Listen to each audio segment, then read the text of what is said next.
What's up, guys? It's KB. Make sure you subscribe to the Underground Sports Philadelphia YouTube channel. Click the bell icon down below so you don't miss a single video from us.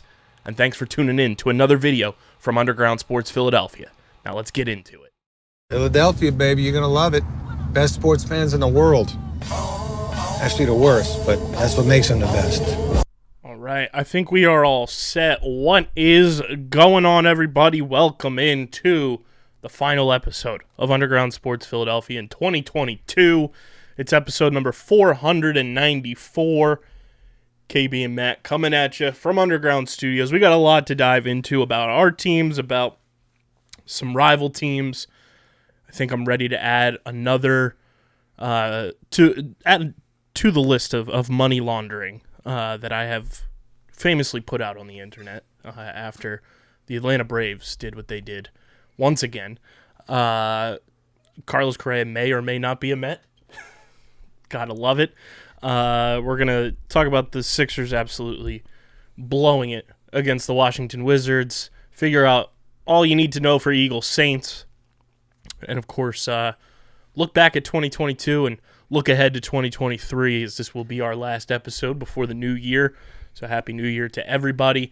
But before we get into it, make sure you guys are following us on the socials at Underground PHI, Twitter, Instagram, Facebook.com/Underground Sports PHI. Follow Matt on Twitter at Matt Castorina. Follow me on Twitter at KBIZZL311. Subscribe to the podcast feed, Apple Podcasts, Spotify, wherever you get your podcasts, we're there. It really helps the show continue growing. That's what we want to do heading into 2023. So be a friend, tell a friend when you're out on New Year's Eve. But just whip the phone out. Tell them to subscribe to Underground Sports Philadelphia. Just search it on Apple, Spotify. Leave those 5-star reviews. And, of course, subscribe to the Underground Sports Philadelphia YouTube channel, where you get full video episodes of every single podcast on the network. You get full live streams for big events that we have, like the OTB casts. You know, we got some big stuff planned in 2023 as well when it comes to live streams. So go subscribe to the YouTube channel. So where you also get the original content that we're pumping out, that we have big projects coming in the new year that you won't want to miss. So it's youtube.com/@undergroundsportsphiladelphia. Subscribe, smash that like button, ring the bell icon, and comment down below your thoughts on everything Matt and I discuss on tonight's episode, your New Year's resolutions, your hopes in 2023 for your favorite Philadelphia sports teams, players, whatever it may be. Leave it in the comments section below. And of course, big thank you to our sponsors who make this show happen and have made it happen for almost 5 years running. Main Auto LLC, Security 21 Security Systems, Paul J. Gillespie Incorporated, and the Dental Wellness Center of Vineland. And of course, Christmas is come and gone. Hanukkah, Kwanzaa's here, Boxing Day. You can still go celebrate the end of 2022 with our fantastic merch partners, PHI Apparel Company. There's no doubt in our minds, guys, when you're going down to the Wells Fargo Center, the Link, when the time is right, Citizens Bank Park, Xfinity Live, wherever it may be, Subaru Park, once the union season kicks off, you're going to stand out in the crowd with the unique designs from PHI Apparel Company. You can get official Underground Sports Philadelphia podcast merch that includes this show, Outside the Box, Top Bins, Streamer Season, Get in the Hole, and some new stuff on the way. You guys can use code UNDERGROUND for 10% off whenever you want at phiapparel.co for 10% off your order. And through the end of 2022, you can use code 2022 for 25% off your merch. Get our merch with that code, rep the brand. Let us know, tweet at us, tag us on Instagram if you're grabbing Underground Sports Philadelphia official merch from PHI Apparel Company. But they're the best in the game. phiapparel.co, code 2022 for 25% off any Underground Sports Philadelphia merch, and then 10% off any and all merch with code UNDERGROUND at phiapparel.co. What's going on, Matt? Living the dream. We are indeed living the dream, as don't know how effective it will be, but apparently Lane Johnson is going to play in the postseason. Scary stuff after the game against the Cowboys where Lane got injured. He's got an abdominal injury. He's going to sit out the remainder of the regular season, but it came out today. He's going to forego surgery until the end of the season in terms of postseason, and Lane Johnson will be suiting up in the playoffs for the Eagles. Just goes to show that football guys are just built a little different than the average person. I always think it's amazing to think about like just athletes in general and the injuries that they're like day to day with are injuries that would like you'd be telling all your friends about for like the rest of your life. Is like everyone's like broken a bone at some point in their life or like torn a muscle or sprained an ankle or something, and they're like, oh man, I did that when I was like 18. It was the worst. It's like that's just their like reality every single week is like injuries that would normally like sideline the average person from even going to their office job. Yeah. Like it's just like if someone you knew tore their abdominal muscle, like they would be probably on bed rest for like a solid 2 weeks. Easily. You know? And he's like planning on in 3 or 4 weeks playing a game of football. At one of the most like physically demanding positions. Yes.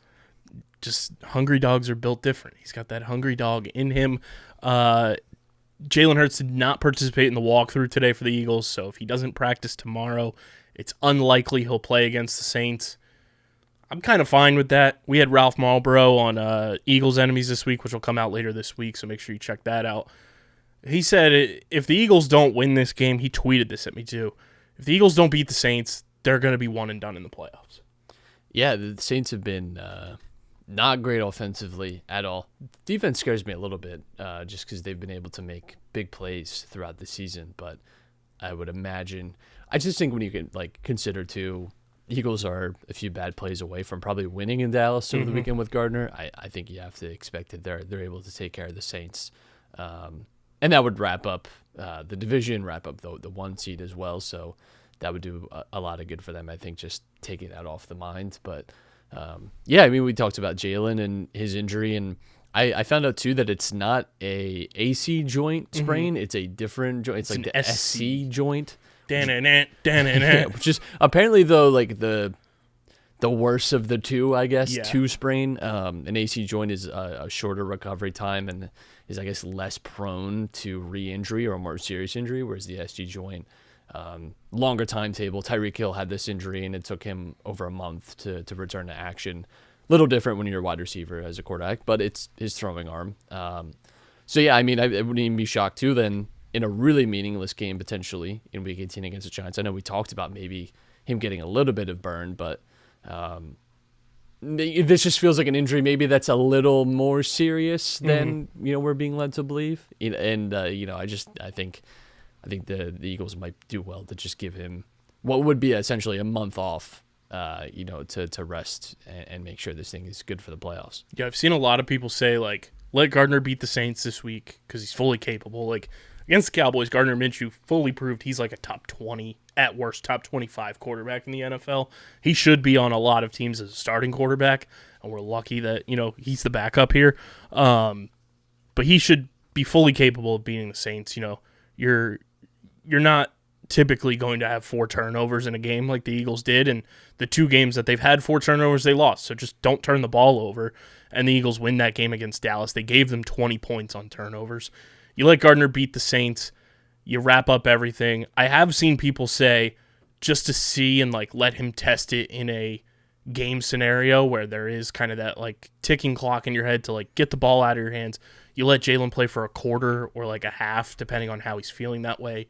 His arm's not fully like incapacitated for a month. I don't think I'm more leaning towards what you said. Yeah. But I do understand like that. I get that too, but I mean, guys come back from injury right away all the time too. Like I think again, people get really locked into this idea of like gotta keep it. But even then, he'd still be sitting for a week anyway. What he plays? So he throws like 15 passes in a game environment, and that's like, and then he sits for another week. Assuming Eagles do wrap up the bye, and then like, well, I don't know. Like I just think, why risk it? Like why risk just even just especially with Lane out, right? Like just one guy falls on him wrong. And, I mean, then you're talking about him being done for the playoffs, and realistically, there goes your Super Bowl hopes. So I just think, maybe it's not ideal to have him, quote-unquote, rusty in the playoffs, but I also think sometimes we might might just like read too much into the rust angle. And also, I mean, the Eagles are going to be, have a home game and should be favorites against any team in the NFC when at home. So you have to just trust that. You have to trust that they can perform that way. Yeah, and the Eagles get the Saints on New Year's Day. Going to be a rowdy, raucous crowd at the Link post-Mummers parade. And I feel like Eagles-Saints is one of those weird matchups that we tend to get like almost every year where like now, especially like in our lifetime, like obviously 2006 was like the first Eagles-Saints, showdown. Sheldon Brown absolutely spears Reggie Bush into the next dimension, and I think that's what started it all. And then you have 2018 where the ball goes through Alshon's hands. 2014, Nick Foles left the field with a lead, or 2013, whatever it was, and then the Vikings absolutely dunk on the Saints to eliminate them from the postseason. The Eagles end up going to the Super Bowl because of it. Eagles-Saints feels like one of those out-of-division rivalries.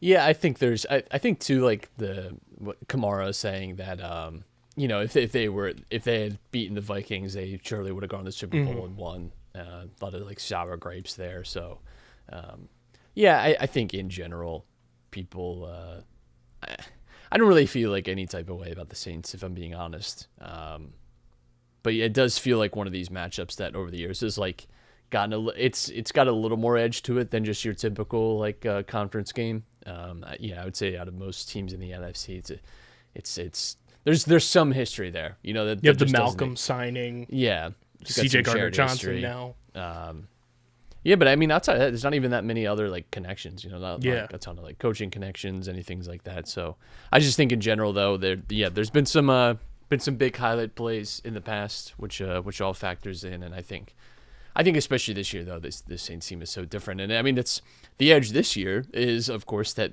the Eagles have the Saints pick, so they're double incentivized to win this game. And I mean, it's shocking too because the Saints are still somehow alive for the division.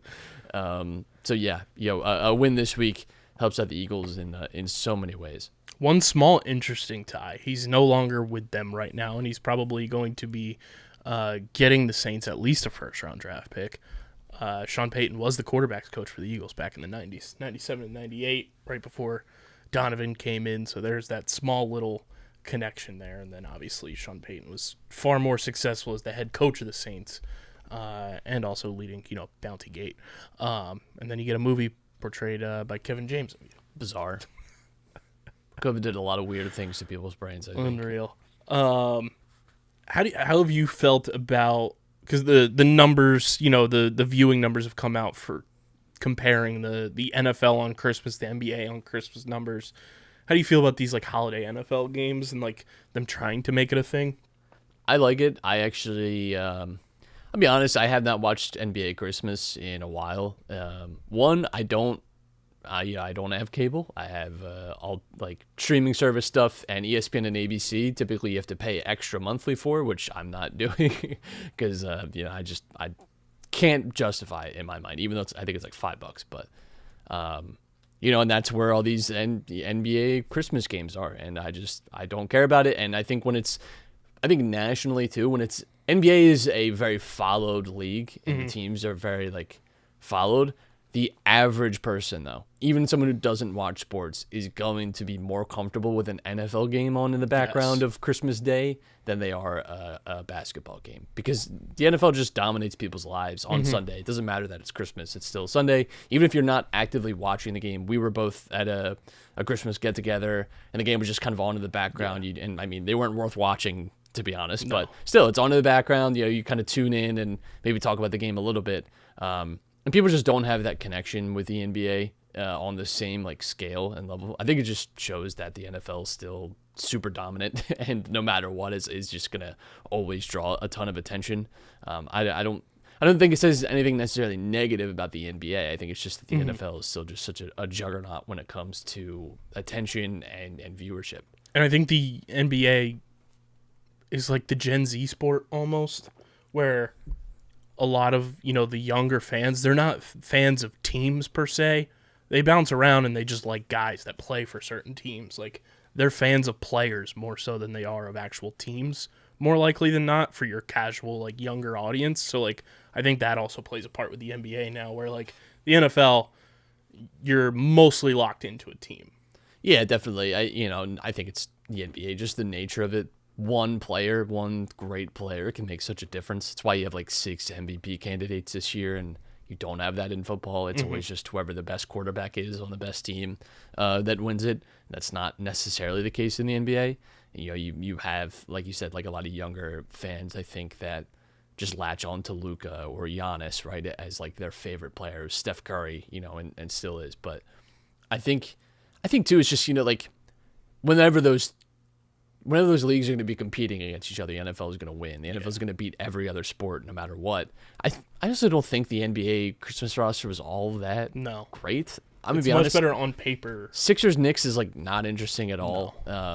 And I just, again, that was not even a thought in my mind. Like, I'm not like, again, it's also Christmas Day where it's like, you have to be kind of intentional about what you're doing. Like you're shuttling around with like family and gifts and stuff. And, maybe you're like cooking dinner and things like that. Like, I don't know, man. Like, I'm not really like prepared to sit down and watch Sixers Knicks and like really get like, I think Bucks Celtics is good. Grizzlies Warriors are good. But I don't know. I just think it's, I think for me, it's like, Christmas, it's cool that that's like a thing, but I think Thanksgiving is much more conducive to watching things on a TV because it's like, it's really you're just showing up for dinner and like, I don't know. I think it's more like natural to just kind of like linger around a TV for a little longer. It feels like Christmas is just a lot more going on because you obviously have gifts included. But either way, I don't mind the NFL on Christmas Day. We've had it now the last 2 years. Something like that. We've had it a couple years ago too. Or at least on like Christmas Eve and stuff. So it's like sort of turned into like a little Christmas Eve, Christmas Day type of thing, at least. I kind of liked the Christmas Eve slate, though. Like, that was nice. Like, Saturday having a full day. Normally, Saturday, you get the opposite. You might get like 2 or 3 games on the Saturday. Yeah. And the full day Sunday. I kind of like Saturday being a full day because, like, you just plop yourself in front of Red Zone and then, you were back on Sunday a little refreshed. But, yeah, I don't know that it'll be the NFL's day going forward, but I think in general it's hard to separate that time to watch it. Yeah, and I think I talked about this with Pitts on Monday's episode. Like, almost every sport has like their quote unquote like holiday like tradition. It is like NBA on Christmas. It's NFL on Thanksgiving. College football is like the New Year's 6 bowls, which is also like gone away though, because of the playoffs and I think that's really demanding. The Rose Bowl used to be a thing, like, and it's just not. I think whenever the playoff expansion happens, it might help that because then there's going to be actually like good teams across the board playing in those bowls.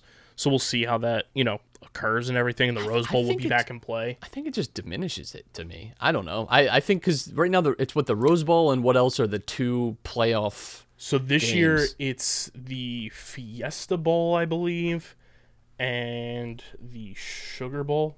Because I know in years past it's been the Rose Bowl and one other bowl have been the like college football playoff games to go into like the national championship game.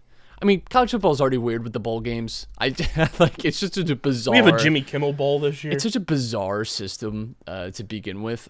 So the championship is at SoFi this year. Yeah, which is the Rams and Chargers Stadium. So it's the Fiesta Bowl and the Peach Bowl this year. Because they've like alternated since they've started the college football playoff. I feel like the Rose Bowl used to just be like, like the second biggest game, to watch, and it felt like an event, and now it's just like it's a stepping stone towards something else. I don't know. I think college football has some flaws. I think it's tough. I've never been super into college football to begin with. Yeah. It's just hard. I don't know. It's I enjoy college basketball far more. Yes. No hate towards college football, but I can remember like some big like games growing up. Like I would always watch like Alabama, LSU, like growing up for me. Those were always big games. When Auburn had Cam, those were great. I remember the Johnny Manziel years. Those were a lot of fun, but like the Vince Young, Reggie Bush I feel like game. It's only fun when there's those kind of like juggernaut teams or like I felt like I like Burrow with LSU is I think the only time I've really watched college football in the last few years, just because it was like damn, this is like, you just don't see things like this very often. But I think college football in general just doesn't have my attention. Yeah, I think the last like big Rose Bowl was maybe January 2021, Alabama, Notre Dame, but Notre Dame got boat raced because it is Alabama. Like this year, it's number 7 Utah and number 9 Penn State. I couldn't care less. Yeah. And then the last time you had like a top 4 matchup outside of 2021 was 2018, which was Oklahoma and Georgia, which might have been like one of the best Rose Bowls. 54-48, Georgia won. I think that was Baker's senior year. Yeah. So, yeah, I mean, college football, like, I think it's partially too because of like where we live. Like, college football has no pull really in like the tri-state area, especially unless you went to Penn State or something like that. College football like does nothing for me. Like, the rules are so much different. Like, I'd much rather watch an NFL game. 100%. Before we keep it pushing, Lowell Mets. It's brought to you by our friends at Kenwood Beer. We're going to have our very first Kenwood Beer, plus a whole bunch of our other partners, on board with us for Phillies opening night live podcast tailgate. Make sure you guys are ready for that. It's going to be April 8th, 2023 for Phillies opening night. Come hang out with us. We're going to celebrate Trey Turner being a Philly, and it's going to be a blast against the Cincinnati Reds. Nick Castellanos, former team matchup there as well. You guys can go to kenwoodbeer.com. Use the all-new and improved Kenny tracker to see who's got fresh Kennys on tap in the Philadelphia area. Get the all-new and refreshed Kennys at your local liquor store. And, of course, get your big Kennys at the Wells Fargo Center when you're taking in the Sixers, Flyers, Wings, Villanova basketball, whatever it may be. kenwoodbeer.com. Got to be 21 or older to do so. And, of course, please drink responsibly. Man, it couldn't be any more Mets that they steal Carlos Correa from the Giants, and then Carlos Correa's medicals come up the same way they did for the Giants, and the Mets have concerns over a 2014 fractured fibula of one Carlos Correa, and he is still not signed with the Mets. There's still no timetable on when he is expected to, if he ever will, and it's just absolutely hilarious that Mets fans had their 15 seconds of fame and gloating in the sun, and then being the Mets just caught them in the ass. I think it's hilarious. I think it's really funny, too, because everyone was really clowning on the Giants, and it became this thing, too, where I think people were sort of, like, theorizing or like, I think, like, placing their own beliefs about the Giants' ownership on them for, like, the decision not to sign Correa. They're like, well, they're doing this so they don't have to pay the money. They got nervous about it. I don't think they were nervous about paying the money in general. I think they realized, like, we're not, like, too sure about this injury, and I think we talked about it too. Like, Giants, I don't know, like, they like have taken risks on injury-prone guys. Mm-hmm. Carlos Rodon was there last year, and they took a risk on him, and the contract was friendly towards them. But still, like, they've seen guys with injury problems. They've seen guys have disastrous injuries. Buster Posey, they changed the entire rule about grinding the plate because of him. Like, I don't know, like, maybe I trust that organization about, like, what they believe to be a potentially, like, degenerative or problematic injury or area. And it seems like the Mets are discovering that maybe Big Steve's money doesn't cover injuries. This is a guy, too, that, had a good year last year, but did take a step backwards in, like, some of the explosive and athletic areas, which, with his potential injury reaggravation is, like, a worry. And if you're going to sign a guy to a 10-year contract, you want to ensure it. You know that the last 3 years of that are almost always going to be not great, but you want to make sure that the first 3 are going to actually be good in what you're paying for, and not have a big risk of decline or, 2 of those 3 years being really marred by injury. So, it's complicated because Carlos Correa, too, has not done himself any favors in the last, like, 5 or 6 years in terms of, like, being a sympathetic character. I think if it was a lot of other people, it'd be like, damn, it sucks for him, you think twice now, you think he's going to get this kind of generational wealth and, kind of have this contract secured, and it's been pulled out from under him. But I don't know where this ends up. But I think the Giants deserve a little a little bit of forgiveness and a little bit of a pat on the back. Like, maybe you're right. Maybe you're right. And I think it is funny that the Mets have ended up in this situation now too, where they it's it's weird because they kind of threw themselves on the sword, like, like we'll come in and we'll take them and we'll be the smart edge guys, and they're like, shit. Like, I think the Giants might have been right on this one. And it's just great that I also found like the cherry on top is like after all that happens, the Giants just go sign Michael Conforto away from the Mets, which was very funny, and it's just so Mets that this happens, and it couldn't happen to a worse organization. So shout out to the Mets. Meet the Mets, baby. That's what Mets fans have to understand about being a Mets fan, what that team is all about. It's always going to bite you in the ass one way or another. Your team is always going to find a way to screw something up. They're going to, get bitten in the ass by an injury bug. And this time it was a 2014 injury that happened to Carlos Correa when he was in the minor leagues. Hate to see it. But the Phillies, Matt, since the last time we did record, made another signing. Davey Dollars signs his guy, Craig Kimbrell, who is now a Philly, and I can't wait for Phillies fans to just bring back the Craig Kimbrell Seagull stance that he has. Do you think Craig Kimbrell brings anything to this Phillies bullpen in 2023? He wasn't bad 2 years ago. It's tough to say. I think it's fine for like a year deal to see if he's got anything left. And maybe in the hopes, too, that a guy with like his type of experience can give you something in the important parts of a season. I don't know that he's someone that you're expecting is going to be like I don't know if he's going to be like your closer, right, for the entire year, but I think like as a relief pitcher and as a guy, like, again, that has been in big moments, I think it's fine for the playoffs. It's sort of just I don't know, like a shrug kind of signing. It's not spectacular. It's not awful either. And I think it has the potential to at least be like a good signing. It could be disastrous. It certainly could be. Like, he's not been great. He's been pretty inconsistent as someone of his like mileage is going to be. But I think also like a year and $10 million, not my money. I'm fine with it. Yeah, I mean, in 2021 when he was with the Cubs, before he got traded to the White Sox, he had a .49 ERA in 39 games, which is like historical number for Craig Kimbrell. His best ERA since he had .44 his rookie season in 2010.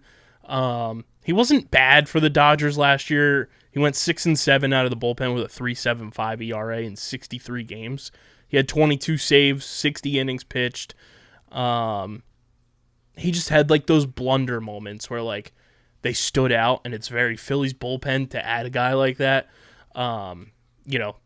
He had a moment against the Diamondbacks last year where he hit the Diamondbacks down to their final strike, 2 outs, and they had a walk-off home run.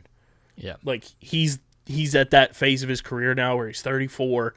He's not, Cy Young candidate out of the bullpen, 23, 24, 25-year-old Craig Kimbrell anymore. Yeah, which is fine. Listen, if he was at that level, the Phillies aren't signing him. I think you just always have to be willing to take maybe a risk on. And the Phillies have done this over the last few years, and it largely hasn't worked. So I'm not like inspired that this is going to be the one that works. I do think it's a better bet than some of the ones the Phillies made the last few off seasons, though. Like, it's not a great one, but I think it's better than a Juris Familia type of signing, right? Where it's like pretty much every angle you looked at that guy and it was like, this is gonna suck, and it did, and it ended up with him being off the team, halfway through the season. So I do think that in that sense, it is a better signing than the Phillies have done over the last few years. And I think in general, too, like the bullpen signings have been okay this offseason. I've not felt as negative as I did last year and the year before going into the season with these arms. I think, too, when you have the promise of at least one or two like younger guys probably working their way, if not into the rotation, perhaps as like long relief, I think that helps. I think, too, like the fact that you got some good performances out of guys in September, October makes you feel like maybe that becomes more of the same with them, through the rest of the year. maybe you get a little more consistency out of guys that were struggling for that, and that could help too. Yeah, I mean, you already know your back of your bullpen is going to be Dominguez, Alvarado, Kimbrel. You signed Matt Strahm this year, which I really like that signing a lot, from the left side of the bullpen to, give you another lefty in there with Alvarado. You're hoping Sam Coonrod comes back this year, who's a guy who can hit 100 on the radar gun. Bilotti was great in the postseason last year for you. You still have, the slot machine, shout out to Trill, Nick Nelson back there as well. And then, you just figure it out the rest of the way with the bullpen. And those are the kind of guys that you just hope you don't have to use in the bullpen necessarily. I do think the Kimbrel signing, you pile it on top of the Jerry's Familia, the Corey Knievel and stuff, and you just look back and it's like, we really couldn't have given Hector Neris 2 years, $18 million. No, I guess not. At least you got a ring out of it. That's the only benefit there. But I think that is something that stands out to like the sickos Phillies fans like you and I, who like kind of look at it and it's like, damn, like we appreciated what Hector Neris was for this team and had been in that bullpen since, he got his call up. And then all the casual fans were like, finally, we got rid of Hector Neris. And then you see what he does in Houston. He just becomes an even better pitcher than he was here.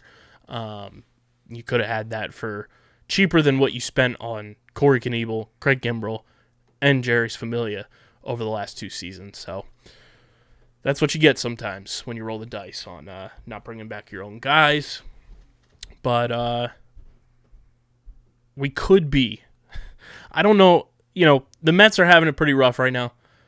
Our boy Pat Pitts, Matt, has to be absolutely suffering with that Boston Red Sox team. Feel for him. Man, like, we were at a point where we really wanted Chaim Bloom to be the GM, the president of baseball operations for the Phillies when Klentak was on his way out. Boy, did we dodge a bullet, because the Red Sox, as constructed right now, are poised to have their number 2 starter be none other than Nick Pivetta. And they're still going to finish with like 80 wins somehow, because that's just kind of what been there. Bizarre. I guess Cody Gakpo signing for Liverpool had to be done somehow. It's weird because, they've spent money over the years. Yeah. And all of a sudden the last like 3 or 4 have the wells run a little dry there. But even then they still spent money in strange ways. Like the Red Sox have been a really bizarre case, which makes me think, I don't know what to think, actually, the Red Sox, if I'm being honest. They signed Justin Turner to a 2-year, pretty expensive contract this offseason. Right. They've spent money in the oddest of ways, and they let go of Mookie Betts, right? They let go of Bogarts. Devers might be probably on the way out, just given the track record of where they've been. And I don't fully get it. I don't understand. I think if they keep this team together, you're talking about a team that's pretty competitive in that division, might even win it. And Eovaldi just left.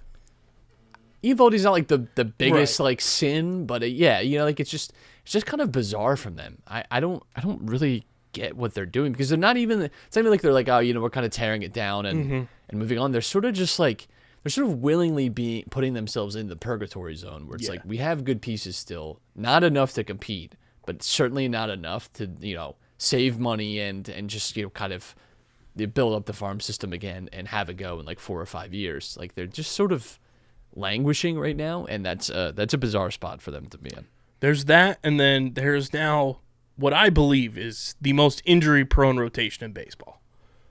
The Texas Rangers, Matt, are getting set to field a rotation in 2023 that looks like this. Everybody's Lord and Savior, greatest pitcher of all time, Jacob deGrom. Nathan Eovaldi, Martin Perez, my guy, John Gray, Jake Odorizzi, and Andrew Haney. I've never seen a more... This entire rotation by Memorial Day could be on the injured list in my life. If you look up the definition of glass cannons, it is all of those guys. If they stay healthy, which they're not, but if they do... Great rotation. It's a great rotation. It's a risky bet, I'll say that much. And what is it, the Texas Hold'em in them? I think they got a little gambling spirit in there. Not a bet I would be comfortable making. The Rangers have been all in on. Last year they spent a lot of money. This year they're spending money again, and they're again putting in some risky spots. So, spent money on a manager. Good luck. Like, you don't bring Bruce Bochy in out of retirement unless you feel like you're going to win. And I just don't know how the Texas Rangers even win in their division.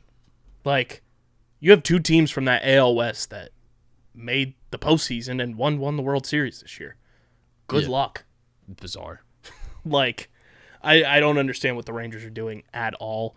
Not my team, though. Don't have to worry about that, which is fantastic. Matt, I don't know if you saw this. A lot of prediction websites are predicting the Phillies win less games than they did last year. I don't buy into it because we all know that for 2 months last year, Joe Girardi was the manager of this team. And on paper, I know they play the games on the field, not the spreadsheets, but the Phillies have gotten better than what they were in 2022. Yeah, I would be a little surprised if they win less games, but I think, again, if you sort of somewhere in the middle of, we're not going to start that badly, but we're also not going to have Bryce for much longer than we did last year. And even when he returns, he's still going to be a DH. But, I think you trust that this team is probably a little better than last year, just on the whole. Mm-hmm. So, yeah, that's a little surprising. And it's not like the division has gotten much stronger. No. I think like the leap that the Mets took last year going into this year was probably bigger than anything that anyone in the division has done. I don't think the Nationals are really improving all that much. Marlins, they're just like sneaky and frisky. Right, but like you expect probably take some wins off the Phillies, they always do, but I just I don't know. I don't really see it all that much. And the one team you left out there, Matt, and we're going to talk about this right now. Before we do, though, shout out to our partners at Bino Board. Guys, it's the next big tabletop game for your man cave, your she shed. They're going to be part of our tailgate podcast series this summer down at Citizens Bank Park. We're going to have Bino boards at the tailgates. Matt, you just got your first Bino board for Christmas. I did. And they are sweet. Think paper football meets foosball. You've got Bino. They have officially licensed boards with the Premier League, with Liverpool, Arsenal. They've got World Cup-inspired boards still available, and you can get custom boards as well. When you go to binoboard.com, use code BINHOUSP, that's BINHOUSP, for 10% off your order, and hear someone's story from the other side of the pitch. That's binoboard.com, code BINHOUSP for 10% off your order. Matt, I am prepared to add a fourth member to my money laundering Ponzi scheme list. Obviously, the age-old mattress store conspiracy is on that list. Everybody knows that we have talked about it for years now, that crypto and NFTs is just nothing but a Ponzi scheme, a money laundering scandal. Shout out SBF for proving that theory correct. Taysom Hill's contracts from the New Orleans Saints are 1,000% money laundering. And I think what the Atlanta Braves front office is doing, there's got to be some sort of money laundering, under the table, fraudulent happenings going on. I'm going to read this list off to you because it is truly fascinating that the Braves, Major League Baseball, the Players Association has allowed this to happen.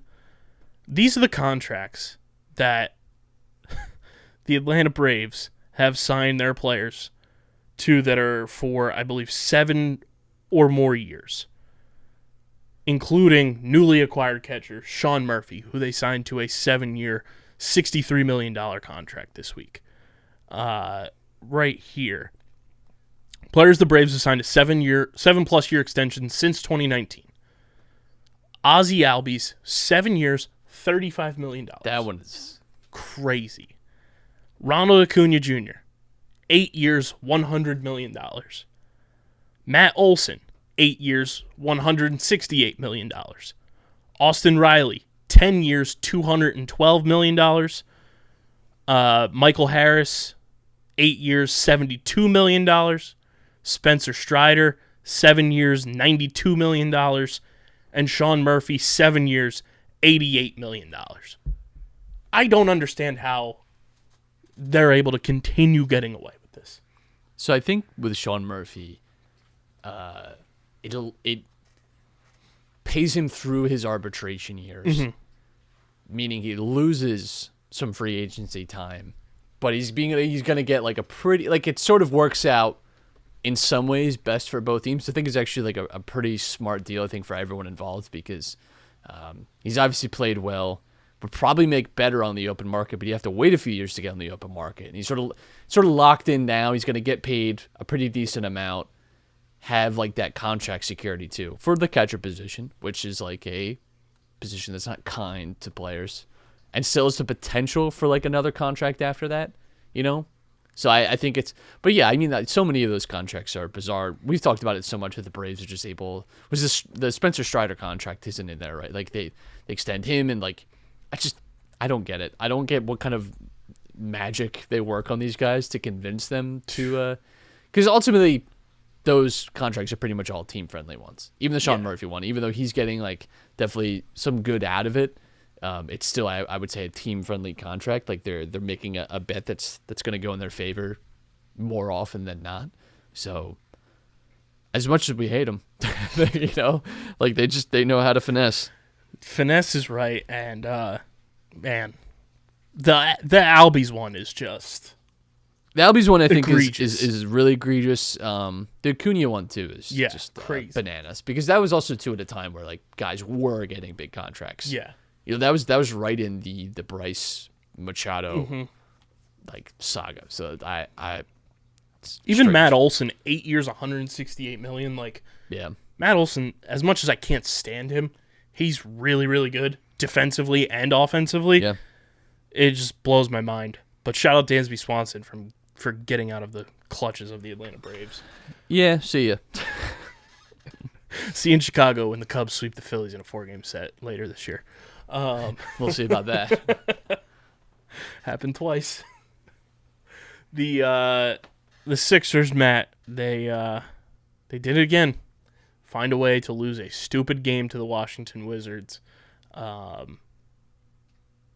tweeted, like, I can't take them seriously until Doc Rivers is gone. Yeah, they're on an 8-game win streak and lose a tough one to the Wizards. You know, this season has been a lot about streaks and things like that, and you know, the Sixers have gone on some big ones, and I think the biggest thing is you've seen like Harden and Embiid over that 8-game win streak put up some big numbers, especially Embiid. He's kind of re-entered the MVP discussion with a lot of those totals in that time period. But Harden too has like gotten back to really elite playmaking, which has been exciting to see. It's a frustrating loss, but I also look at where the Sixers are talent-wise, and Maxey is set to return this Friday. He's going to be on minute restriction, which makes a ton of sense. And then, you know, hopefully he comes back and is able to get healthy. I think, you know, that's sort of been lost in so much of the Sixers season so far, is how injury, you know, and snake bitten they've been with guys just in and out of the lineup. And the fact that they haven't had what is likely their third, if not second on some nights, best player, you know, in Tyrese Maxey. So having him back will be a big boost. Yeah, I feels like talent-wise, like there's probably another big guy away from being a little more competent and a little more shored up. Long-term, like you said, it is hard when you think about the playoffs with this team and think about Doc Rivers and having to watch that mess again. Because it feels like a, you know, a movie with a twist that has been spoiled for you, or that it's just so obvious to you. You know, like it's like you're almost like not invested in watching the hour and 40 minutes or whatever to get to the end to see the big reveal or twist, because you know how it's going to end, you know, and you know that the Sixers season is going to end in some kind of disappointing fashion in the playoffs. And I think that makes it kind of hard to be engaged with the team as a result, because we've just seen over the last few years they've just not been able to get it done in the playoffs. And so much is that it been down to Doc Rivers. But even player performance has not been great in the playoffs either. It's not like, you know, these guys have been, you know, Embiid has just had a way of getting weirdly injured in every playoff run over the last few years, or right before the playoff. Like, it's just, I don't get it. This team has just not had the things go right for them in May that you need to do well. And Doc Rivers is a big part of that, and it's always going to be hard to be invested while he's here. What did you make of the right before tip off Woj bomb about Harden? Who knows? It doesn't make a ton of sense for Houston. I'll say that much. I think it's a weird pivot point for them to be back with Harden and sort of balance being this young team that could be potentially growing together. And we'll see how the rest of their season goes. Obviously, they're going to be looking for someone like Wemby. They want to win the lottery and get up there. And if you have him, Harden, Green, I think that's interesting. But I just think it's not a timeline that makes a ton of sense to me. Maybe Harden just wants to go back there, and I don't know. He's a strange guy. We know that. We love our James, but he's a man that is motivated by Lord knows what. And he's been great here, though. I'll say that. I've really enjoyed having him, clearly, but he did refute the report. Of course he did, but every player does. Anyone logical brain person, right, would come out and say that that's stupid. Largely speaking, when Woj reports things, it's true. Now, listen, he could be considering it. All it says is that he's considering a return to Houston. I mean, that's really not. If he doesn't get a new contract with the Sixers. That's not groundbreaking news. I don't know. I think James has been happy here. There's reason to believe that you could be successful here. And again, after this year when they get crushed in the second round and Doc hopefully gets fired, then you get re-signed and kind of buy into the fact that maybe this team could be something special. But right now I'd be a little surprised if he left for Houston. He could leave in free agency to somewhere else. It's on the table. He's a player option. Of course he can, but I would be a little surprised. 100%. So we'll see what happens with the Sixers. They do have a back-to-back on the 30th and New Year's Eve, so they'll get to crush our hearts one last time when Isaiah Joe hits a game-winning 3 probably in Oklahoma City. So we'll see how that all plays out later on this week. Matt, did you get a chance to dive into the old Survivor? I did. Survivor 43 finale obviously happened last week. Matt and I both got a chance to watch it this week. If you would have asked me, of those 5, who was going to win, no shot, I would have said Gabler. I feel like I said a few weeks ago that Gabler was reading the game pretty well, and it felt like I felt like, anyone in the last 7 could win. Anyone. I didn't think there was a single person left that I wouldn't be surprised to see win. When it came down to that final 3, I felt like it was a toss-up between all of them. A little surprised Owen got no voted. Mm-hmm. And Cassidy, I felt like, had a messaging issue I think she had 2 things working against her. One, I think she didn't quite read what the jury wanted out of her, but I think also the jury was maybe not bitter, but I think there was some she's really gonna have to wow us, I think, and I don't think she did that. I don't think she said what they wanted to hear, and it's always tough. Carla being a little I don't want to say bitter, but it's just that was a little out of character for her. I think the Jesse moment with the fire was nice. I think we, in a weird way, we kind of like those moments in Survivor, right? When we see someone clearly so emotionally tapped out through all of it. I'll be honest, I think I'm kind of over the final 3 thing. I think I'm kind of over the fire making challenge. I think I think it's also really unfair to whoever wins final immunity, because it feels like that's used as a weapon against you, because people put way more stock in you winning the fire-making challenge, which, by the way, is more luck, I would say, than winning an immunity challenge. Yes. We've seen people have, amazing, fires that are about to burn the rope and lift the flag, and all of a sudden the wind just blows the wrong way for you, which you can't control at all, and just all of a sudden, you're back towards the bottom. I don't know. I feel like it's a little annoying, and it feels like 2 people constantly have to play hero ball for it, and it gets held against you if you don't, which I think is really unfair, because I think it's an objectively stupid thing to have one immunity and be like, well, actually, I'm gonna not take the immunity, and I'm gonna why would you make yourself? Imagine anyone else doing that. One of the most iconic moments of foolishness on the Survivor show is when Eric gives up the immunity necklace, right? He gets convinced by everyone to do it, and then he gets promptly voted out. it's just you never make yourself not immune, especially when you have the chance of sitting at in a jury situation and like plead your case for $1 million.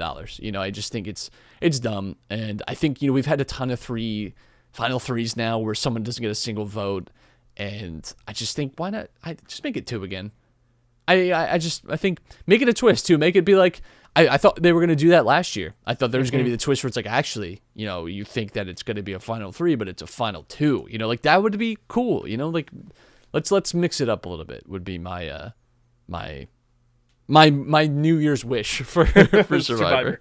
And Gabler donates the entire $1 million check in his father's name to veterans, which was a unprecedented move, never seen before. The entire winnings getting donated, so the entire season 43, gets that to their name, where the winner donates the check to people in need, and season 44 is right around the corner. Did you see the teaser that they put out during the? I did. So first of all, if I'm in Survivor, the one thing I'm not doing is climbing the jagged rocks that would almost certainly like lacerate your entire body if you fell. I think that would be like my number one thing, would be to just avoid any like self-harm, self-injury type of situations where like if you just slip the wrong, like naturally when you're out in the wilderness, like there's always a chance that you could hurt yourself in some way, incidentally. I feel like putting yourself in a hazardous situation like that is, I don't know. It's not something I would personally ever do. And then obviously I think the highlight of that, or low light, however you want to look at it, is the medevac situation that we might get, which always sucks if it turns out to be like a situation like that. But feel like we haven't had one in a while, like a true, like not someone being pulled like before the game for some reason or something, like someone, which is good. I don't root for that, but, right. I think that speaks probably to like how well they prepare the people for being out there, and like we forget that there's like a crew of like 100 people that are making sure that everyone's like cool, and everyone's like not gonna die. And I think too, like there's a lot of like behind the scenes stuff that I don't know, that I never quite realized till a few years ago when I started like listening to interviews and things, and like there's like boxes where like if you have daily medication, you go like you get checked out by the medical team a lot more than I think people maybe think you do, like because they don't want your like small cut that you had getting super infected, and having to get amputated. Like I think they do a lot behind the scenes, I think, to make sure people stay like safe. And they did reveal that we do have a former NFL player on the cast for season 44, Seattle Seahawk Brandon Cottom. I remember him playing for the Seahawks. I'm pretty sure he was part of that Legion of Boom defense. We have a TikTok star for the very first time on Survivor. And I love to break this news to you, Matt. We got our firefighter back. Which is great. It's great for the vibes. Overall, your overall thoughts, though, on how 43 went? I thought it was good. I think it was another pretty good season. Some pretty interesting people. I think the Jesse Cody duo was a real highlight. Interesting to hear that Gabler was like more in with them than I think we've been. Gabler's an interesting winner because it felt like for a large part of this season that he was sort of the butt of the joke. Yes. Not that he was like an invisible player, but just it felt like everyone didn't take him seriously. I think it's always a challenge with Survivor, and this has been like a problem I think in the last 2 winners as well, where it felt like, especially like I always think of Erica's season where she was massively invisible up until she like breaks the glass, and even then is like still not a major figure. But we also hear from other players that she's dangerous, but we never really see it. And I don't know what the solution is, but like it did feel like Gabler was on our screens a lot, and it did seem like he had like a good handle of the game. He wasn't like a fool, like he had like a reasonable understanding of the game. Like he's the one that sussed out, like Cody and Jesse are running the game, and like was able to turn the tide against them. He was able to deflect a lot of, if you can remember, even right before the merge, right? he has a ton of focus on him after Ellie when he says that she's the greatest enemy to him and she gets voted out, and everyone's sort of like staring at him like, are you crazy? Like, but he survives that and does go a little like undercover, it seemed, and let some kind of bigger threats play it out. And I also think too, like I think so much of it too is about messaging. Like when you get to that final tribal, like how you present yourself. And I think someone who's older too, like, and we saw that in seasons past where it's like someone just, I think with a little more composure maybe too. Like he had clearly really thought about his message and how he was going to portray his game. And I think that matters. It matters when you're able to like competently say how you felt. Not that other people didn't do that this final travel, but I just felt like, I don't know. I felt like he came in really prepared. But it's he's a funny winner. I don't know. Second oldest winner, I think, in Survivor history. And again, just like we said for 41 and 42, there's so many people from this cast that I want to see play again. Like, I would love to see Jesse play again. I thought he was fantastic, pretty much from start to finish. You could pull anybody from that jury back into, a redemption season or an all-star season, and I'd be all on board with that. Like, I think 41, 42, and 43, for every cast member that's made it jury on, you could 1,000% throw them in the mix again, and I think every Survivor fan would be happy. Yeah. Yeah, I think there's just quite a few return players from the last few seasons that I would be happy to see. I would like to see like a return season soon. We obviously haven't had one since 40. We know next season isn't going to be. It would be cool, if we get that for 45 or 45 or 46. If one of those kind of had. I always think like the returners mixed with like a new batch, like a fans versus favorites type of situation is always more the ideal thing, because it's nice to see some new faces and mixed how they with the get old. in the mix. Yeah, I think the mix is always a good night. We do have a fun nickname too for next season. Yamila Rocho, aka Yam Yam. Yeah.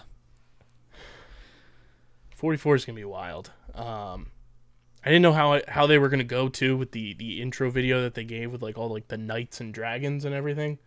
Yeah, I don't know what's going on with that. Wasn't sure what was happening there, but we do have the logo for 44. Yeah. Very nice. Very, I'll say it, very basic. Yes. I also like this year, too, for 43, in a lot of the big moments, they brought back, like, the classic Survivor music. Yeah. Bring that back more. And also bring back, like, the intro montage of everything. I think that, like, is severely missed with Survivor, but I've been going on deep dives on YouTube of like the worst tribes in Survivor history lately, and man, going back on some of those like mid-teens Survivor seasons and seeing how horrifically bad some of those tribes were is absolutely comical. Like, yeah. I just watched one with the season with Randy, the wedding videographer who like hates weddings. Was that Gabon? Yes. Yeah. That's with Sugar Yeah. and Bob, who, turns out Bob is a terrible person. Yeah, Gabon I think is always seen as like a pretty tough one. I think that's one that like Jeff Almost quit. Yeah, like he hated too. Yeah. I think I had one of my favorite just general Survivor moments though when they see the elephants across the river and they all sort of just like sit down and like watch the elephants like kind of just like being there like like I don't know, like Survivor now is cool because you still like have like some like interaction with wildlife and stuff, but I think it was fascinating when they were going to these like different places and you had situations like that. I think that's a cool thing that has been lost a little bit. You had the challenges where you like got to go and be with like the local people and everything, which was really cool. And then I just watched one too. I think her name was Carla, the Olympic track star that had like just won the gold medal. Yeah. And then come to find out she was doing steroids in the Olympics. Tough. And she did not contribute to a single win for her tribe whatsoever that season. So that was pretty hilarious to find out that she was on steroids there. But Matt, final one here, heading into a new year. Obviously, looking back on 2022, probably in terms of, our sports teams, easily the most successful year in our podcasting career with the Phillies and the Union, the Philadelphia Wings making the playoffs, Eagles were back in the playoffs this past year. Pretty wild 2022, I would say, for the sports scene in Philadelphia across the board, from the highest of the highs with the Phillies getting to the World Series, the Union getting to the MLS Cup, to the lowest of lows. Memorial Day is a day that we were like, is it even worth watching the Phillies anymore? You have the Joel Embiid injuries again. It's like, what is going to happen with this team? Ben Simmons, all that kind of stuff. James Harden being injured. When you look back on 2022, what are some things that are going to stand out? Bryce home run against the Padres for sure. I think the Phillies run in general is going to be something that sticks with me from 2022 a lot. The Union heartbreak, I think, will linger for a long time, depending on how the 2023 NFL playoffs go. 2022 could be remembered as a really special year for the Eagles, but that story is yet to be fully written. I think the Phillies are really going to dominate this year for me, just because of the magic they brought, a lot of the big moments, and it's going to be tough to beat anytime a team makes a championship or finals, whatever it is. It's always going to be hard. Yeah, the Sixers, they just hurt us. They just hurt us a lot. But outside of that, I would say those are the most significant things that happened. I think again, like a lot of the Eagles stuff, again, depending on how the next few weeks or months potentially goes. Like the AJ Brown trade, right? Like, could be a kind of a big moment that we reflect on from 2022 as like a real turning point.